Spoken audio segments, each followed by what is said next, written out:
here. This is really bad. I was not fishing for that. The second is, some of you have noted that there are some discrepancies between what I talk about with E1, E2, and E3 and what the book says. The book is actually more precise than I am, and I'm trying to simplify this for you, E1, E2, and E3, okay? So don't sweat the discrepancies between the two. I'm really not that interested in you just dissecting what's E1, what's E2, what's E3. It's the big picture about what's happening in this. You should know the process, but remember that these are happening between subunits, and so as things are happening between subunits, it's really hard to say this is happening only here. Okay? So don't sweat the discrepancies that are between what I said and what the book says. Okay. That said, let's go back into the citric acid cycle, and we'll actually finish it up. We're in very good shape for stuff. Excuse me. All right, and we shall move forward. So last time when I talked, I showed you this reaction here, which was the alpha-ketoglutarate reaction at the very end.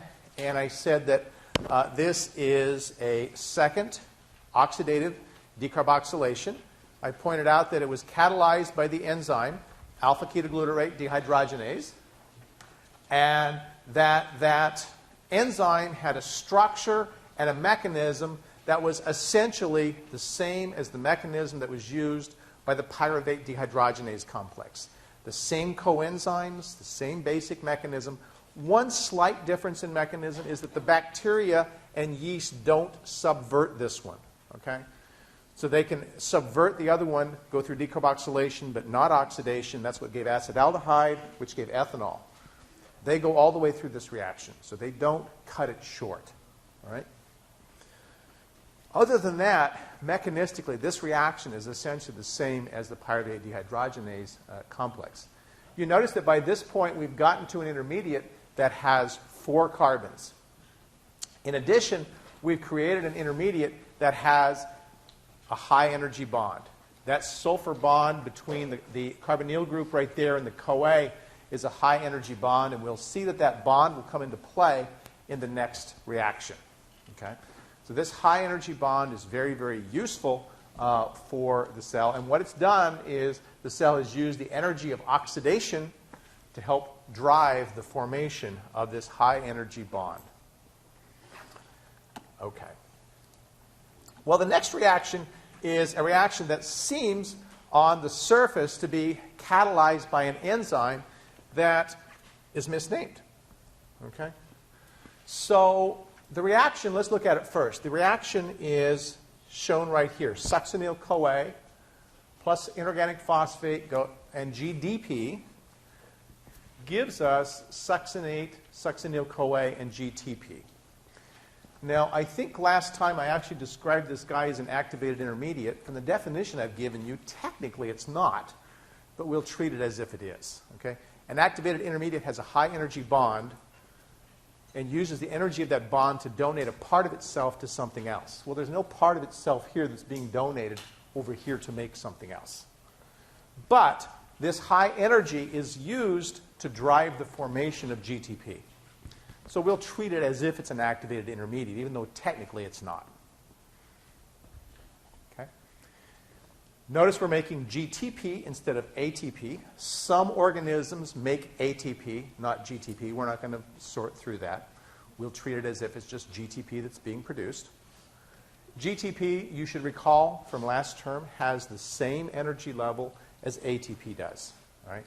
Exact same energy level. So we've made a high-energy triphosphate just as if we were making ATP. Now, what was confusing about this is the name of the enzyme. The name of the enzyme is succinyl-CoA synthetase. What does the name of that enzyme tell you it's doing? It's making succinyl-CoA. What's wrong with this process? Well, this is breaking down succinyl-CoA, right? Why did we give this enzyme this idiot name? It's succinyl-CoA synthetase? Yes. Okay. Succinyl-CoA synthetase. Why did we give this enzyme this idiot name? Of course, it's a reversible reaction, and when people first started studying the enzyme, they were studying the other reaction, going the other way. The name stuck, okay, and so we call it succinyl-CoA synthase. But remember, this is a reversible reaction. Okay? is essentially any enzyme reaction is reversible. This is reversible as well. So, has seems sort of a backwards name, but that's what it does, succinyl-CoA synthetase. Okay, now, we've got a 4-carbon compound. From this point forward, all that we're going to do is rearrange that 4-carbon compound back into oxaloacetate so we get back to our starting point. And to get back to oxaloacetate, we've got a couple of oxidations that we've got to go through. All right? Now, the first of these oxidations, excuse me, is interesting and a little unusual, actually. Okay? It's this guy right here, succinate going to fumarate. For some reason, your book groups all 3 of these on the same slide. Succinate going to fumarate is an oxidation. It's an oxidation like you haven't seen before. It's an oxidation that is simply removing hydrogens and their electrons. We've talked about dehydrogenases, but they weren't technically, physically pulling off only hydrogens. That's what's happening here. This pulling off only hydrogens takes a different electron carrier. There are energy reasons for that. I'm not going to go into why they are there. But FAD is the acceptor of the electrons in this reaction.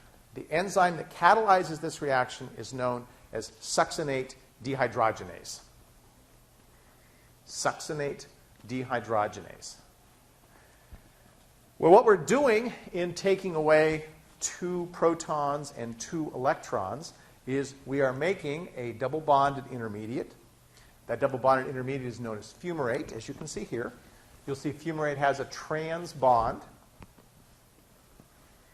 And I point these things out to you because this reaction that you see right here, and this reaction that you see right here, and this reaction that you see right here, that is, all 3 of these reactions occur in fatty acid oxidation. All 3 of them. We will talk separately about fatty acid oxidation, and when we do, I'll remind you of these reactions. But fatty acid oxidation involves dehydrogenation, taking away the hydrogens. It involves adding water. It involves oxidizing the hydroxyl group. So if you learn this set of reactions, you learn the reactions of fatty acid oxidation at the same time, because they occur in exactly the same sequence, very, very similar mechanisms, and the same electron carriers. So the first enzyme here in this one is succinate dehydrogenase. Okay. This enzyme we'll actually see later when we talk about electron transport, because this enzyme actually plays a role in electron transport. This enzyme is the only enzyme of the citric acid cycle that's found in the membrane of the mitochondrion. Succinate dehydrogenase is found in the membrane of the mitochondrion. It's the only one that's found in the membrane. All the others are dissolved inside. Okay. We're getting close to our final goal. We've got fumarate. We add water across that double bond. We get an OH, and we get the H on the other side. The enzyme that catalyzes this reaction has a very complicated name. It's known as fumarase. Fumarase.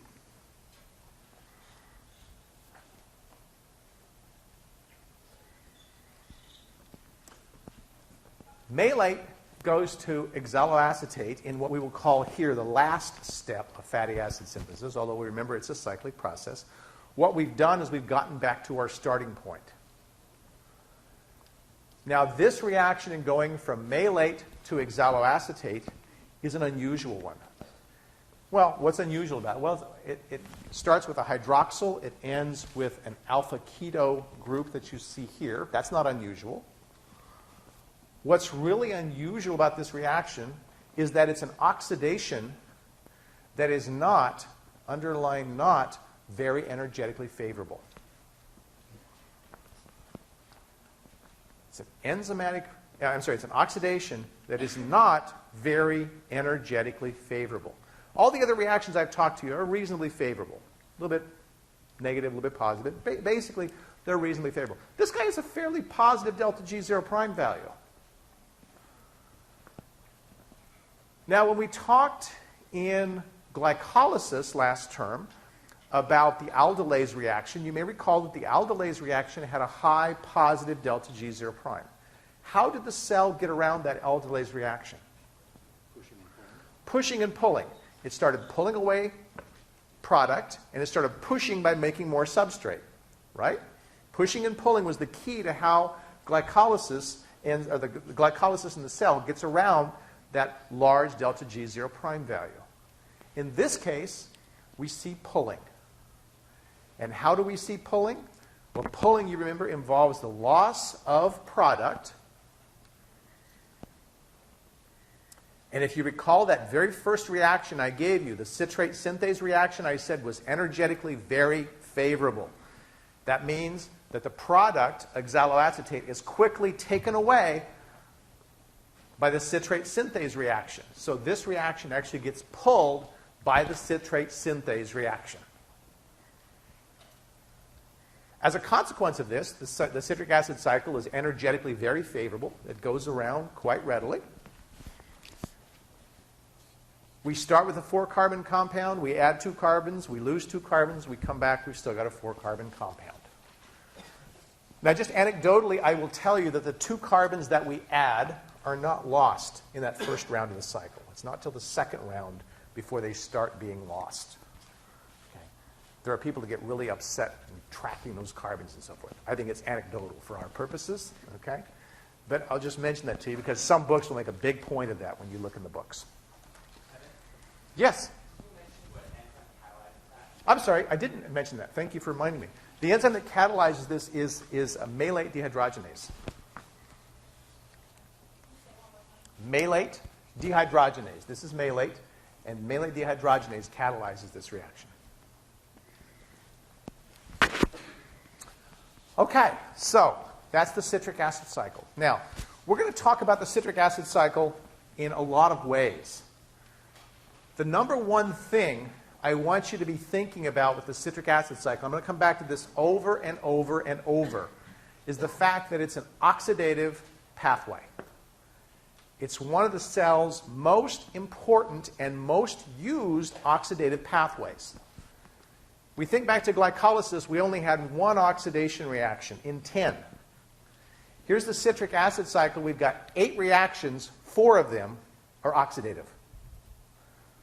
4 oxidation reactions here in the citric acid cycle.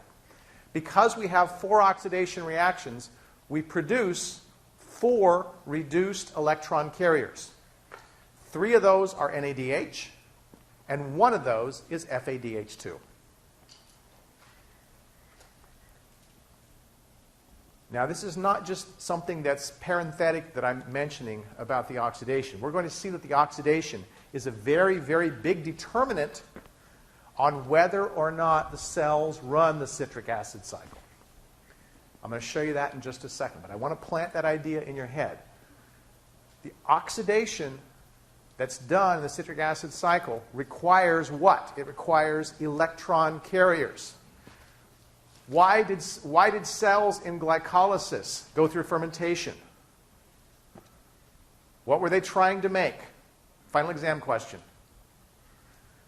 They were trying to make NAD because they had to keep that 1 oxidation reaction going in glycolysis, and NAD is needed for oxidation. In the citric acid cycle, cells need NAD, cells need FAD. And now here's the catch. They don't have fermentation as an option to keep it going. Fermentation is going out in the cytoplasm. It's not occurring in the mitochondrion. So one of the things that's really going to determine whether or not the citric acid cycle occurs is whether or not reduced electron carriers are available. Is NAD available? Is FAD available? It turns out that cells cannot move electron carriers across the mitochondrial membrane. You can't say we're going to make a bunch of NAD out here in the cytoplasm. Oh, let's move it into the mitochondrion. We can't directly do that. There are ways of getting electrons in or out, but they're not simple. Okay? All right. So that's a very, very big thing that we need to understand. All right? And that actually leads me to my next topic, which is, where did I put it? No? Here, right here, okay. All right. I'll come back to the other topics there in a second, but I want to talk about this because I'm on the topic at the moment. All right. When we think about the citric acid cycle, all right, you think, oh boy, here's another cycle we've got to learn the regulation of. Glycogen metabolism was terrible. Glycolysis, there were 3 enzymes, okay? And now we've got the citric acid cycle, and we've got to say, oh my God, I've got to memorize this, I've got to memorize this, and I've got to memorize this. I'm going to keep it really simple because it turns out that most of these allosteric effectors play very, very little role in controlling their enzymes. Very little role. The most important regulation of the citric acid cycle is just what I told you, the availability of NAD and FAD. We can look at the reactions of the citric acid cycle and almost completely decide if the whole cycle is going by the availability of those two. In general, we have plenty of NAD, okay, and FAD, the cycle is going to go. Are there complicating factors? Yeah, a little bit, all right. What's one of them? The only one we're going to worry about is ATP. And if you look, in every case, what does ATP do? It turns off the enzyme. That makes sense. High energy. Do you want to be running the citric acid cycle? Of course not.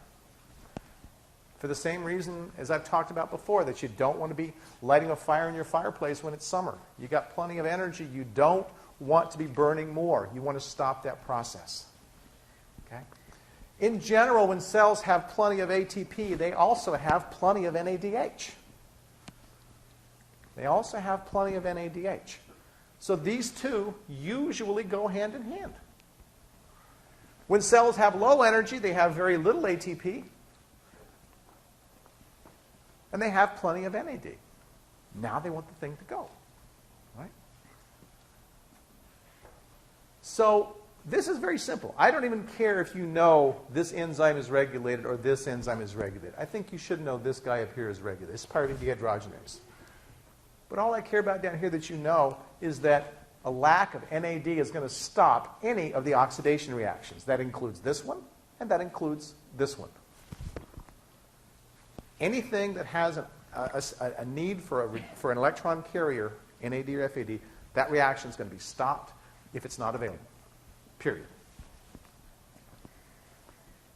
Now, as I said, I'm going to come back to that. Because, why is that important? The reason that's important is if we understand our bodies and how our bodies are burning energy, we start to understand when the citric acid cycle is running. Now, I'll come back and talk to you about this later, but since I'm a little ahead, I'm going to give you just a sort of a brief preview of that. Okay?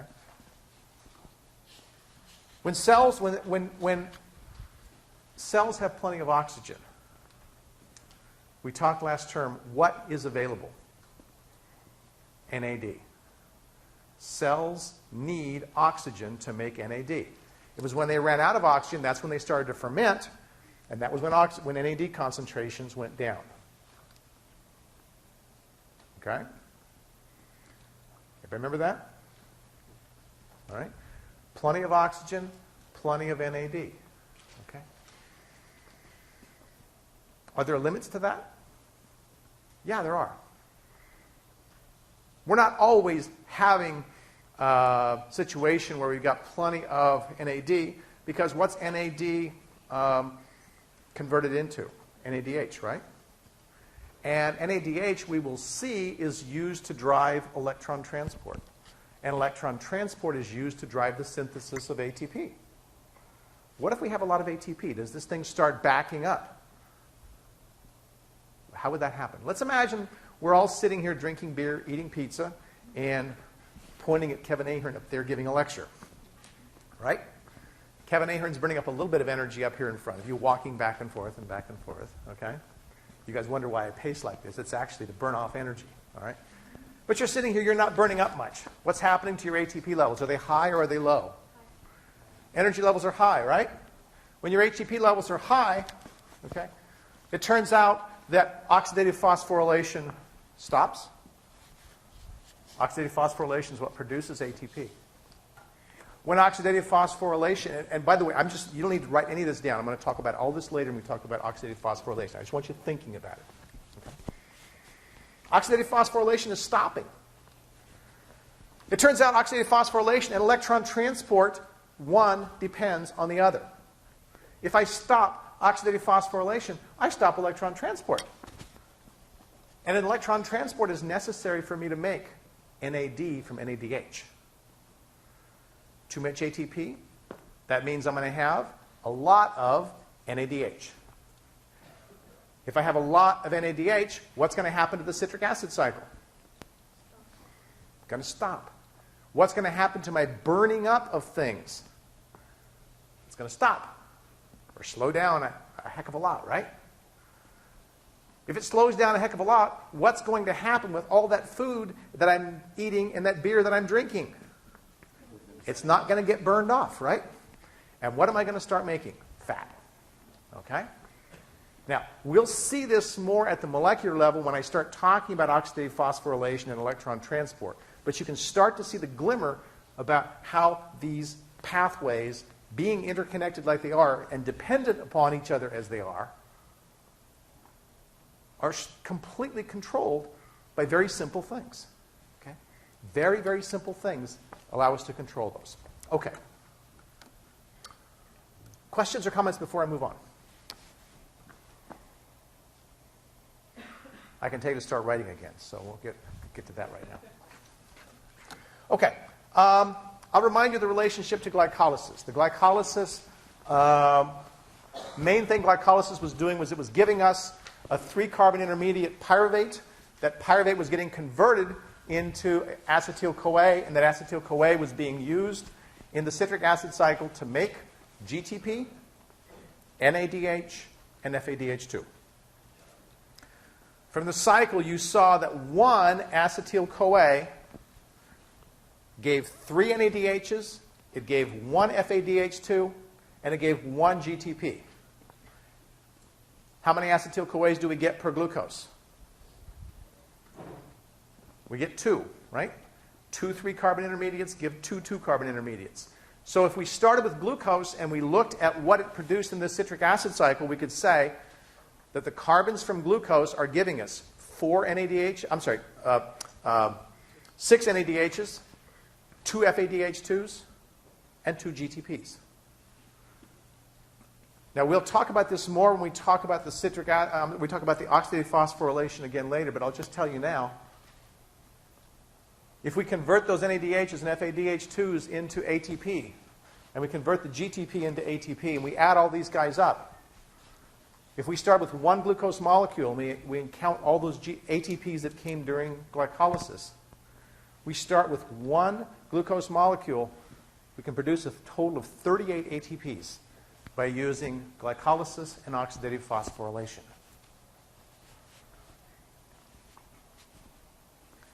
So even though glycolysis itself doesn't give us much up front, it's giving us 2 NADHs, it's giving us 2 pyruvates, and it's giving us 2 ATPs. All of those are important energy considerations. Most importantly for our purposes here, glycolysis is giving us a 3-carbon intermediate that feeds into the citric acid cycle. Okay. Now, I need to introduce another term to you. And I don't do this to complicate the picture. I'm trying to keep the picture simple here, but let me introduce this term because it's important to understand this bigger picture of the citric acid cycle. The citric acid cycle does not exist in our cells solely to make energy. Energy is a very important consideration, but there are other considerations as well. The citric acid cycle is something that we describe as anaplerotic. A-N-A-P-L-E-R-O-T-I-C. Anaplerotic literally means to fill up. To fill up. What does that mean? It means that if we look at the cycle, we see several things. Citrate, we see alpha-ketoglutarate, we see succinyl-CoA, we see oxaloacetate, all of which have links to other pathways.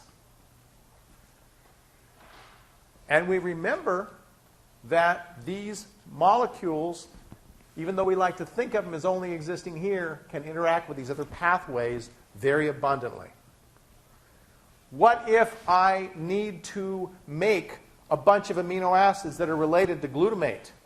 What's the cell going to do? Well, it's going to take some of this alpha-ketoglutarate, it's going to swipe it out of the cycle, it's going to make glutamate, and it's going to make those other amino acids ultimately, and maybe purines, which are nucleotides, that the cell needs. What if the cell has just absorbed, okay, a big wad of protein or a big wad of nucleic acid? In that case, it's going to say, well, I got all this stuff over here. Let's break it down, break it down, break it into glutamate, and dump it in the cycle where it can be used. Now, that turns out to be very important if we think about alternative diets. We don't technically have to eat glucose to have glucose. How might we get glucose from protein? Well, there's a good way. Let's say we started with a bunch of protein. We got a bunch of glutamate. We dump it in the cycle. We make alpha-ketoglutarate. We make succinyl-CoA. We make oxaloacetate, and look where we're going. Gluconeogenesis. We've just converted amino acids into glucose. If you're on a low glucose or a low carb diet and you're eating a lot of protein, you got plenty of energy. Why? Because this is what you're doing. You can also get things out from this direction, okay? Coming in through aspartate to oxaloacetate, and bang, up to glucose. Now, what we can't do, and this would be really good for weight loss, what we can't do is we can't convert acetyl-CoA into glucose in net amounts. We can't do that. We being higher animals. Okay? In fact, animals in general cannot convert acetyl-CoA. Well, you say, but look, if you run this all the way around, why doesn't that work? Why can't I make this into glucose? Any thoughts? Yeah? Because you need to attach the CoA to citrate or to oxaloacetate to start the cycle in the first place. You don't have the three. Okay. So he said you need to attach the acetyl-CoA to the oxaloacetate. No, that's not quite right, no. What's happening in the cycle? We're adding 2 carbons. What's happening in the cycle? We're losing 2 carbons, right? To carbon dioxide. Do we have any carbons left over to go and make more oxaloacetate? We start with 1 oxaloacetate, we end with 1 oxaloacetate, right? Do we have any net gain of oxaloacetate in this cycle? We don't. So even though we could take this one and make glucose, we're going to run out of cycle pretty quickly if we just take it and we don't replenish it. So animals cannot make glucose in net amounts from acetyl-CoA. Now, I say that's very important for dietary purposes. Why is that important for dietary purposes? It means I can't convert the fatty acids that I have in my body. I can't convert them, with rare exception, we'll talk about that later, but with rare exception, I can't convert them into glucose. If I could, I'd have a really good way of burning up an awful lot of fatty acids, which are components of fat, very quickly. I can't do that. It'd be nice to be able to do that, to eat a fat diet and do what I'm doing with amino acids to make glucose, but I can't do it. It doesn't work. Everybody understand that? It doesn't work because fatty acids break down to acetyl-CoA. Fatty acids, in their breakdown, give acetyl-CoA. So yeah, they're really great for burning in the citric acid cycle, but it sure would be nice to use those guys to make glucose as well. I can't do it. Now, there are some organisms that can, in fact, do that. In order to do it, they have to do a trick. Or not a trick, they actually have to have a couple different enzymes than what we do. So I'm going to show you those. Before I do that, are there any questions about the anaplerotic nature of the pathway? These arrows go back and forth. They feed in both directions. So we can put things in the pathway, we can take things away from the pathway. If we keep taking away from the pathway, though, we will eventually stop the pathway. Yes, sir? Question along possibly enzymatic treatment of that, because like you say, we talked about people who are lactose intolerant ingesting the enzyme along with lactose, so they don't have the digestion problems. Would that not be something that could be done with an introduced enzyme here because of its location within the cell? You're talking about an introduced enzyme to use acetyl-CoA to make glucose? Yeah, here's a diet shot. Yeah. So his question is, could I introduce an enzyme into cells, in our cells, that would allow us to make glucose from acetyl-CoA? The main problem with any of those is getting the enzyme in the cell. In the case of lactose intolerance, the enzyme is not crossing the cell barrier, but it's in our intestinal fluid, which is where the lactose is. Okay? So it doesn't have to cross the cell barrier. Anytime we try to cross the cell barrier with something, it's a totally different world. So no, the answer is we couldn't do that. If we wanted to do that, we would have to engineer cells to carry the coding for those enzymes. Okay? And I'm going to show you those enzymes in a second. But we'd have to engineer the cells to have the coding so they could make that. You wouldn't want to mess with that, I can tell you that. The possible problems that you would have with that in terms of complexity, because now these are enzymes that have never been in an animal cell before, and how they would upset the metabolic pathways that are very carefully balanced, you probably wouldn't want to do. Okay? What's that? Oh, our bouncing, I wouldn't call him a friend, but our bouncing thing is back, huh? Okay, well, let's look at a couple of organisms, or at some organisms that use that. It's called the glyoxylate cycle. I know I'm jumping around a little bit. Yep. Try it again. Kevin's going to make us learn another cycle, and he's going to do it before the period's over. Yeah? That's the bad news. The good news is you already know almost all of it. The reactions that you see here are the same enzymes that occur in the citric acid cycle, except for two. Okay? Now, citrate synthase, we saw that in the citric acid cycle. In fact, these two cycles, the cycle I'm showing you here, the glyoxylate cycle and the citric acid cycle, both occur in plants, bacteria, and yeast. That's where these enzymes are present. So we see the citric acid cycle and we see the glyoxylate cycle both occurring. It's not one or the other, although we can think of situations where one or the other might be favored. We'll talk about that in a minute. But this is occurring there, in the mitochondrion of these plants, yeast, and in the cytoplasm of bacteria. Okay. Now, citrate synthase, same enzyme as citric acid cycle. Aconitase, same enzyme as citric acid cycle. Here's a new guy. All right? The new guy called isocitrate lyase. You'll notice that isocitrate lyase pops up before the first oxidative decarboxylation can occur. In the citric acid cycle, we had isocitrate dehydrogenase present there.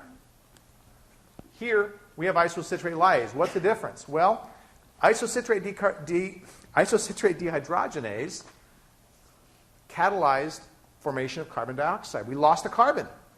This guy isn't doing that.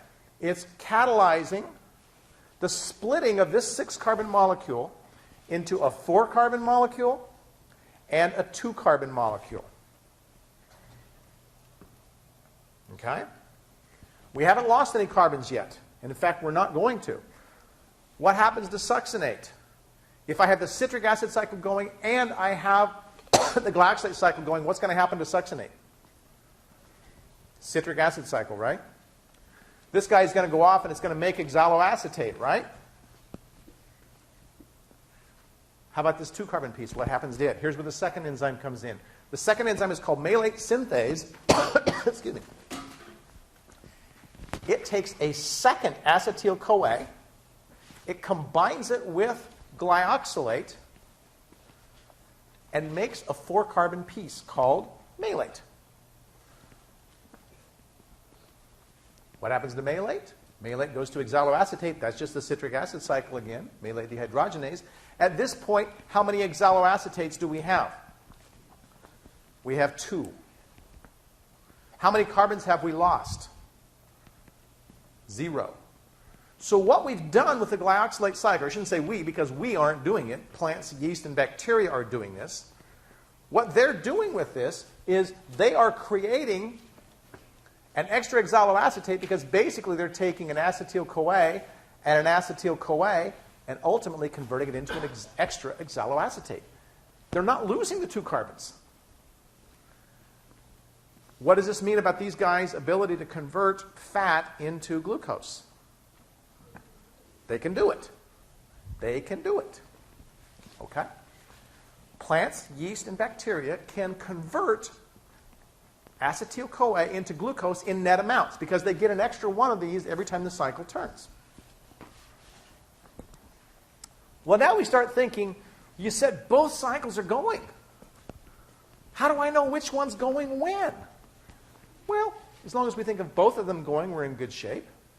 But might one be favored at one time versus another time? And the answer is, yeah, it probably is. When do you suppose this one will be favored compared to the citric acid cycle? Under what conditions would this guy work more than the other one would? Any thoughts? Yes, sir. Possibly at night. Possibly at night, if you're photosynthetic. The answer is yes to some extent, but bacteria aren't all photosynthetic. There's a more general answer to that. Yes, Connie. High levels of acetyl-CoA will contribute to it. That's true, too. There's a better answer yet. Yes, Joseph. What's that? That'll contribute to it, too. That's the only one I'm after. Yes. What? Winter? Maybe. I would say probably not winter, no. How much energy there is? She says how much energy there is. What does that mean? Like when there's high energy, the citric acid cycle will go. When there's low energy, it goes. Okay. What was the other factor in controlling the citric acid cycle? You're saying energy, and I used it. Well, I'm not saying even ATP. NAD, right? Which cycle is going to need more NAD? The citric acid cycle, right? So the one that's the most dependent upon NAD is not going to be running when there's plenty of NA, and there's plenty of NADH, right? This will tend to run when there's less NAD.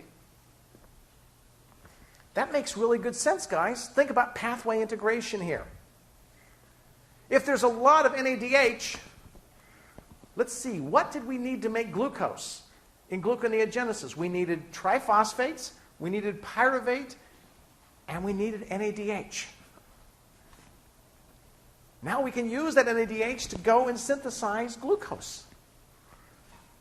We've got a way of reducing our NADH concentration by making this and then going back up to glucose. That's pretty cool. There's balance that's happening in these cells based on need. Okay? Now, questions about that? Yes? What is, okay, so his question is, well, what's different about animals? Why don't animals have this cycle? Animals don't have these two enzymes, malate synthase and isocitrate lyase. These two enzymes are missing in animals. They don't have a way of using acetyl-CoA without losing those 2 carbons every time the cycle turns. This is bypassing those loss of 2 carbons, and that's why we're ending up with an extra oxaloacetate.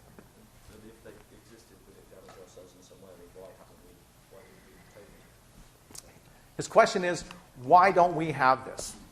Okay? And the answer is because it doesn't work for us. Yeah, it's not a very satisfying answer, but it's true. That's basically what it is. Okay? If there were an evolutionary advantage for us having this, we would have it. Okay? Animals have very different energy needs than do plants, yeast, and bacteria. Remember we talked about glycogen metabolism, how we need that quick energy? They don't need that. All right? So they've evolved really very different kinds of situations than what we have. So I know it's not a very satisfying answer, but unfortunately that is the answer to your question. Let's see a hand. Yeah? In what? Yep. Yeah, so if we're talking about C4 plants, what you're talking about, are C4 plants different as a result of this? And C4 plants actually have a slightly different scheme, but this doesn't affect it tremendously, no. Okay? This is a phenomenon true in plants in general. C4 plants are using a different way of getting carbon dioxide in, but that's the main thing they're doing with that. That doesn't affect this in any significant way, no. Yes?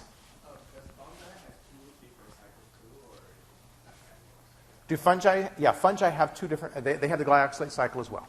Yeah, so I say yeast, I use that as just fungi in general, yeah.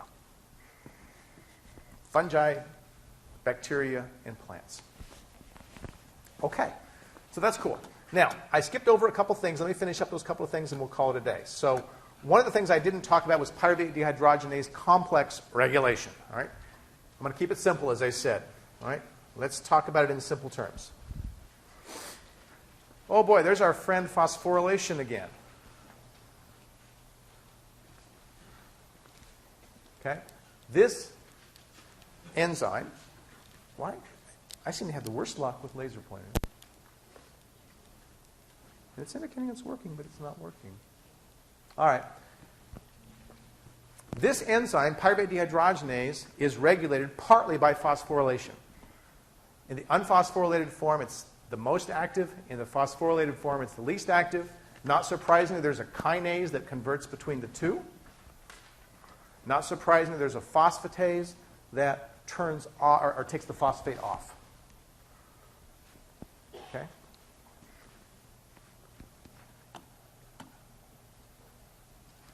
This enzyme is also regulated partly allosterically, and I hate this figure, by the way. Okay? It makes it look way more complicated than it is. Basically, we're concerned right here with this guy, ATP. ATP turns this enzyme off. Allosterically turns that enzyme off. Everything else on there, you can ignore. Okay? And again, high energy, do we want to be oxidizing our pyruvate and burning energy? No, we don't. We want to have that enzyme turned off. This is a very good way of controlling the entry of pyruvate and acetyl-CoA into the citric acid cycle. Okay, the last thing I'll talk about is right here. Arsenic. Arsenic poisoning. Everybody knows arsenic is really nasty stuff. Arsenic will kill you. There's a couple of ways arsenic can kill you, and this is one of them. Arsenic can readily be converted in our bodies into arsenite, which is what you see on the screen there. And arsenite has the very unfortunate chemical property that it will react with the sulfhydryls of lipoic acid, or lipoamide. When it does that, where was lipoamide important again? Two enzymes. Pyruvate dehydrogenase and alpha-ketoglutarate dehydrogenase, the two that have the same mechanism, right? Those are pretty important. One gives us carbons for the citric acid cycle. The other is for the citric acid cycle itself. If we stop the citric acid cycle, what's going to happen to our energy metabolism? We're dead, okay? So we get the formation of this destroyed lipoamide. Fortunately, if we catch it early enough, one of the ways we can treat it is with this compound called BAL, and that's what I'm going to call it because I never remember the full name of it anyway. BAL will basically displace the arsenite from the lipoamide and result in a regenerated lipoamide. So BAL is basically taking it away, as we can see here, taking it away from the lipoic acid and leaving us back with lipoic acid so that we can do things. There are other problems that arsenic causes. This is not the only one, but this is one way that we can treat arsenic poisoning. Yes, sir? Do you know if the bacteria they found in Mono Lake that are very arsenic tolerant Yep. have something like this native in them? Yeah, it's got a very good question. About a year ago, there was a provocative paper that was published in, I believe, Nature, that claimed that there were bacteria in Mono Lake in California that were using arsenate as a replacement for phosphate in making nucleic acids. That has largely, it's not completely proved, but that largely has not stood up to scrutiny at this point. And so they're still actively investigating these unusual bacteria, but it appears there's not solid evidence yet that that's happening. So that's as much as I can tell you at this point. All right, we're going to finish early again. Have fun. See you on Friday.